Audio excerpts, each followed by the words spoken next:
വീട്ടൂർ വനത്തിന് സമീപം മാലിന്യം വലിച്ചെറിയുന്നവർക്കെതിരെ അധികൃതർ നടപടിയെടുക്കുന്നില്ലെന്ന് നാട്ടുകാർ.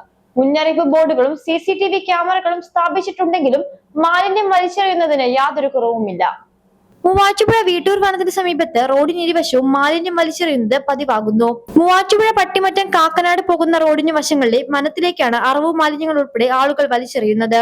മധ്യ കേരളത്തിലെ വിവിധ ഫോറസ്റ്റ് റേഞ്ചുകളിൽ നിന്നെത്തുന്ന തടികൾ ഇവിടെയാണ് ലേലം ചെയ്യുന്നത്. ഒപ്പം തേക്ക് പ്ലാന്റേഷനും സോഷ്യൽ ഫോറസ്ട്രിയുടെ പ്ലാന്റേഷനുമുണ്ട്. റോഡിന്റെ ഇരുവശവും വനമുള്ള ഈ ഭാഗത്ത് പോലീസിന്റെ ക്യാമറയും മുന്നറിയിപ്പ് ബോർഡുകളും ഉണ്ടെങ്കിലും ആളുകൾ അതൊന്നും വകവെക്കാറില്ല. മാലിന്യം വലിച്ചെറിയുന്നവർക്കെതിരെ അധികൃതർ തക്കതായ നടപടിയെടുക്കാത്തത് മൂലമാണ് ഇവിടെ മാലിന്യ കൂമ്പാരമായി മാറുന്നതെന്ന് നാട്ടുകാർ ആരോപിച്ചു. വലിച്ചെറിയുന്ന മാലിന്യം തെരുവ് നായ്ക്കളും പക്ഷികളും കൊത്തിവലിച്ചിടുമ്പോൾ മഴ പെയ്യുന്നതോടെ റോഡിലേക്ക് മാലിന്യം ഒഴുകിയെത്തുന്നത് നിരവധി ആരോഗ്യ പ്രശ്നങ്ങൾക്കും കാരണമാകും. കൂടാതെ ഈ മലിനജലം വാഹനയാത്രക്കാരുടെ ദേഹത്ത് തെറിക്കുന്നതും പതിവാണ്. പ്രദേശത്തെ മാലിന്യം വലിച്ചെറിയുന്നവർക്കെതിരെ ശക്തമായ നടപടിയെടുക്കണമെന്നാണ് നാട്ടുകാരുടെ ആവശ്യം. ലൈഫ് മലയാളം, മൂവാറ്റുപുഴ.